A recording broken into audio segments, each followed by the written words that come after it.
Hey everybody, welcome back. Another episode of Banish the Doubt. Today I want to talk about how we start our day and how critical this is.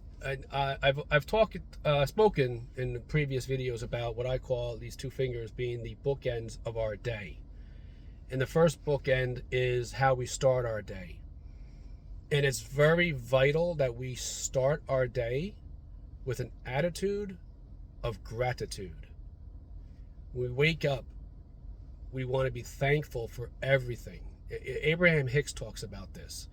We want to have, when we wake up, our brains are still in a little bit of this theta brain waves. Theta is almost like a hypnotic state. Actually, it is pretty much in a hypnotic state. And theta is when we speak to ourselves, or anything is being spoken, it's being delivered directly, pretty much directly to the subconscious. And remember, when I've spoken in the past, subconscious doesn't understand right or wrong. It doesn't say to you, well, you shouldn't be thankful for that, or you sure you want to do that? That's our conscious mind. Our conscious or rational mind, so right, rational, we're gonna be rational about this, we're gonna think about things. Our subconscious, we're in that kind of groggy state, we're getting out of, we haven't really got out of bed yet, we're sort of just laying in bed, or maybe we're just getting up, we're going towards the bathroom. Really fixate on and get into a habit of becoming thankful for everything. And I mean the sheets on your bed, the floor that you're walking on, the house or the apartment you may live in, whatever it may be. But in as much as you want to do that, because that's sort of a foundation, you also want to become grateful for and immediately start thinking about and becoming grateful for whatever it is you want to do, be, or have in your life. But you want to talk about it in the present tense. I am so happy now that. And it's very important that we do this now at this point in the morning, because again, this is when most of these thoughts are seeping down into our subconscious, or the subconscious mind. It's almost like, if you want to look at in your mind, think of a stone and think of a drop of water, okay? And the drop of water are these thoughts. The stone is the subconscious. Now, I use the illustration of a stone because the stone also represents all the habitual thinking that has gone on in our life since we were in our final trimester before we were born. See, because Dr. Bruce Lipton talks about this. He says that the final trimester, up to age 7, we are in theta. So if I asked you, hey, tell me what programs what thoughts or what behaviors were programmed into your mind from age 0 to age 1, you would have no idea, because we were not conscious yet.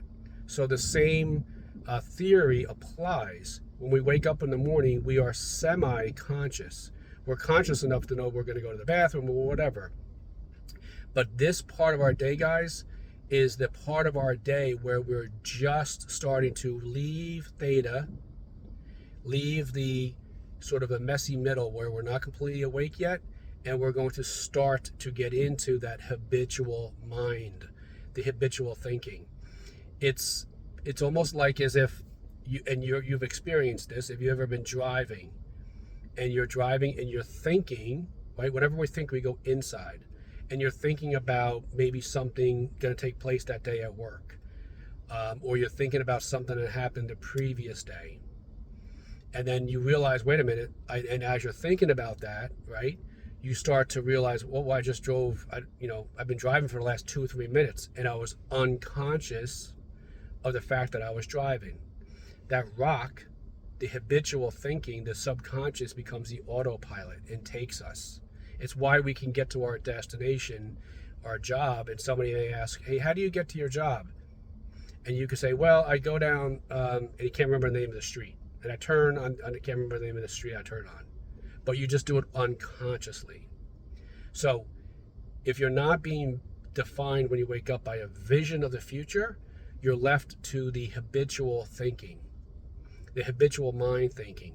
that has controlled your life, and it continues to control your life. But if you want to do more, be more, have more in your life, it's vital that when we begin our day, when we're in that kind of groggy state, we start to think about what it is that we want to do, be, or have. But we talk about it, we think about it from a perspective of it has already happened.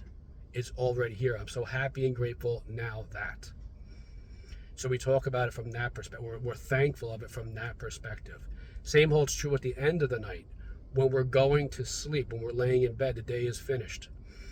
Our subconscious, the habitual thinking, has us reliving our day, or we're anticipating the next day.